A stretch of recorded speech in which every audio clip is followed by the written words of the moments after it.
Well, hey everyone, welcome back to the Handmade Business Secrets podcast. And today I want to talk to you about why most people fail to even start their business, or if they start it, to scale it. Let's jump in.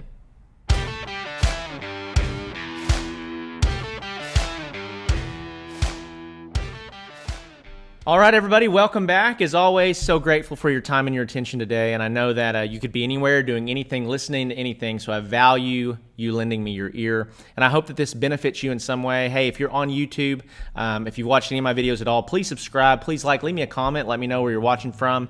If you are listening to this on the podcast, again, subscribing to the channel or to the show really helps. And also leaving me a review helps a ton, helps us get connected with more handmade business owners, woodworkers out there, and help them as well.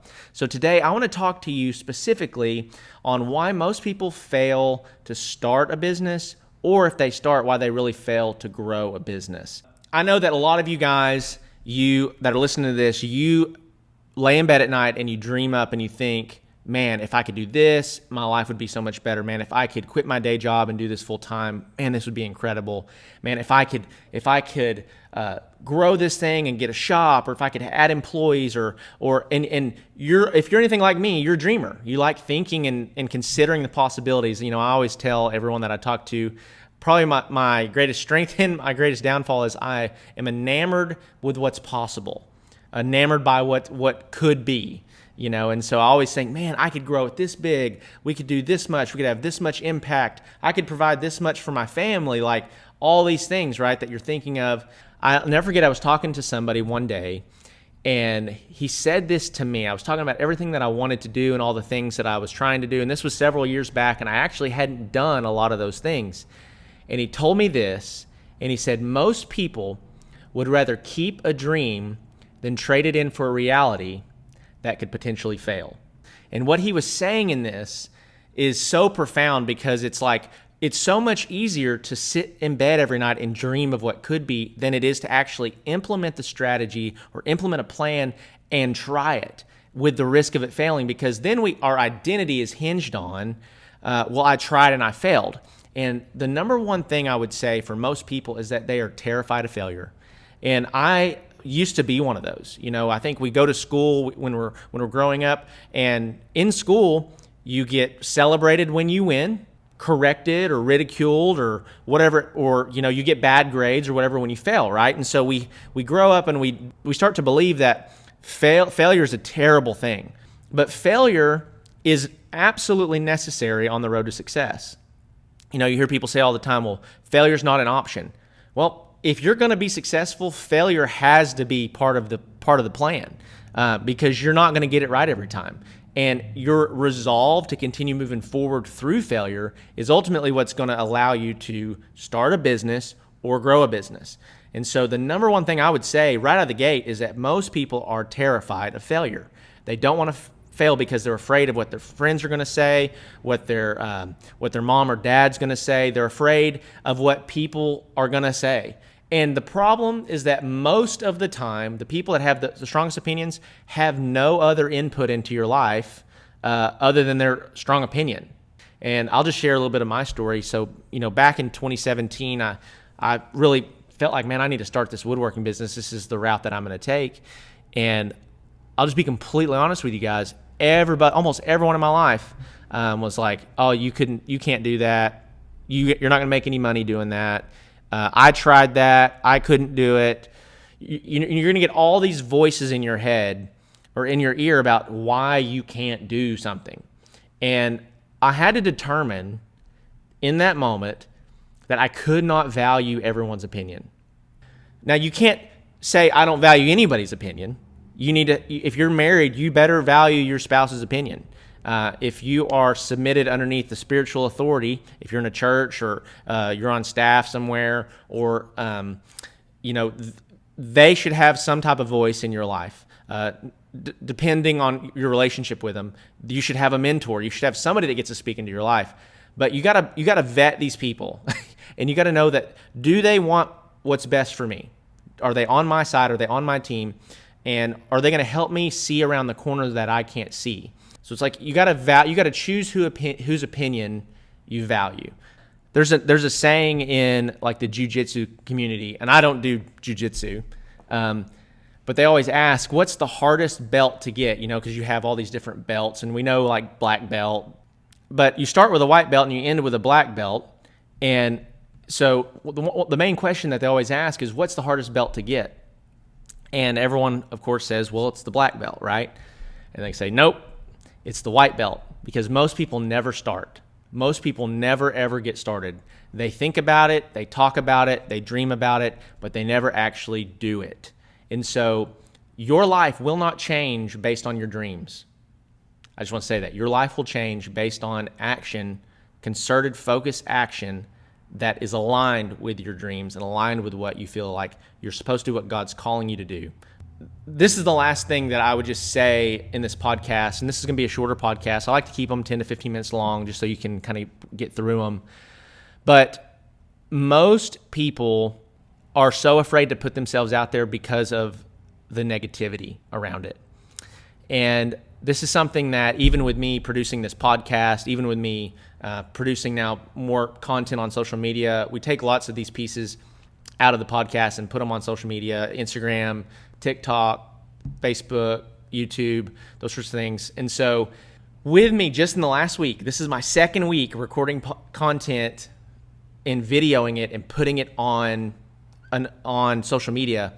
I had a TikTok or an Instagram reel actually last week that kind of went mini viral, so to speak. Not very many. It reached like 35,000 people in a day. And on that Instagram reel, there were like 1,500 likes and there were 14 comments. Almost every comment was a negative comment on that Instagram reel. And so I see that this thing is blowing up on my phone, and so I go to look at it. I'm like, whoa, cool, it's actually taking off, and it's reaching people. Cool. Well, then I start looking at the comments, and every one of them is like, whatever you're saying is so untrue. Blah, blah, blah, blah, blah, blah, blah. Get this guy out of here. What a joke. Yada, yada, yada. Like, everybody has an opinion, right? And for a moment, I was like super discouraged. I was like, man, I can't believe this. It's like, why don't you love me? But the thing is that no matter what you do, somebody's not going to like it. Somebody's going to have an opinion about it. But the reality is that there were 1,500 people that liked the post, okay? There were 14 that commented hate about how they didn't like what I had to say, but the hate always screams louder. The negativity always screams louder. It's always the one drawing the most attention. The reality is this, and Aristotle said this. He said there was only one way to avoid criticism. Do nothing, say nothing, and be nothing.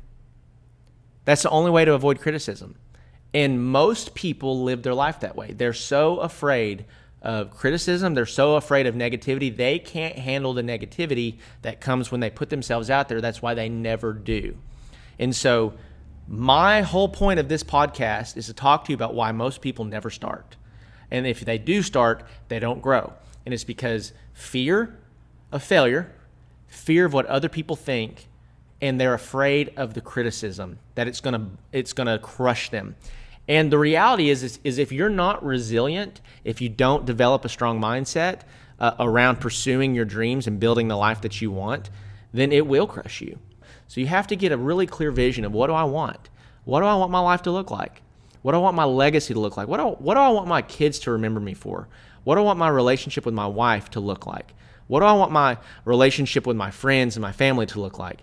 What do I want my business to look like? You got to get super, super clear on what that is. And then once you have that, you make really focused, concerted effort toward that thing. And you block out the people and the opinions and the comments of the people that you didn't give authority to speak into your life to begin with. And so the two people, actually I have 4 people that really have permission to speak in my life. That's my wife.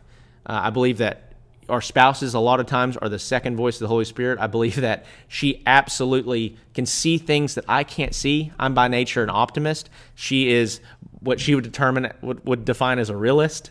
She likes to, she helps me process through what are all the things that could go wrong? What are all the things that I'm not seeing? So my wife, my pastor, He's my spiritual authority. And if I'm doing something that is selfish, that is self-serving, that is not helping people, that is distracting me from the greater call of my life, I give him permission, full permission, to speak into me and tell me, hey man, you're not going the right direction. The third one is my brother-in-law. He's actually the executive pastor at my church. I have a really close relationship with him, and I give him that same authority to speak into my life. And then the fourth one is a good friend of mine, Shane Goswick. I think I've had him on the show in the past. I have, and I've been on his podcast. The Uncomfortable Truth is his podcast, but he's a really good friend of mine, and he's an incredible business owner, and he loves the Lord, and he's a great family guy. And so I give him permission to speak into my life. No one else gets to have a say, or what they say holds a ton of weight in my life. And so you have to have people that you trust, and you have to have people that can speak into specific areas. But other than that, you have to be able to drown out the noise and pursue whatever it is that you're supposed to be doing. This is not a tactical, what tool should I buy? This is not a, how do you grow? What systems do I put in my business? This is a mindset podcast, and it's all around. And I know that this is resonating with you guys, because probably this is why most people don't start. They don't start because they're afraid. And they're afraid, and they don't have a plan, and they don't know what to do. And so hopefully this has helped you. That's my goal. That's my heart, is for everything that I do, all these podcast episodes, all these short bits of information that are going out on social media. It's to encourage you. It's to help you. It's to edify you, and help you pursue the dreams that are on your heart, the things that God's put in you. So with that being said, guys, I'm going to wrap this up. Last note, I always want to talk about it, always want to promote it, because I really believe that it could change your life, and that is my Woodworking Business Accelerator program. And so if you are a woodworker that's currently doing between $2,000 to $10,000 a month, and you are trying to scale, you would like to scale to $20,000, $30,000, $40,000 a month, you already have a website, you're active on social media, and you value social media, then I can help you. I can help you do that. And so in the link below, whether we're on YouTube or listening to the podcast, I've got a link to check out a video that's going to give you more information about the Woodworking Business Accelerator program. And then there's going to be a button to apply underneath that. So if that's you, if you are a furniture maker, woodworker, and that resonates with you, listen, click the button. Let's get started today, and I think I can really help you with that. But for the rest of you guys, and for those of you that are going to apply, thank you so much for your ear. Thank you for your time. Thank you for your attention. Hope you have an incredible day, and I'll see you in the next one.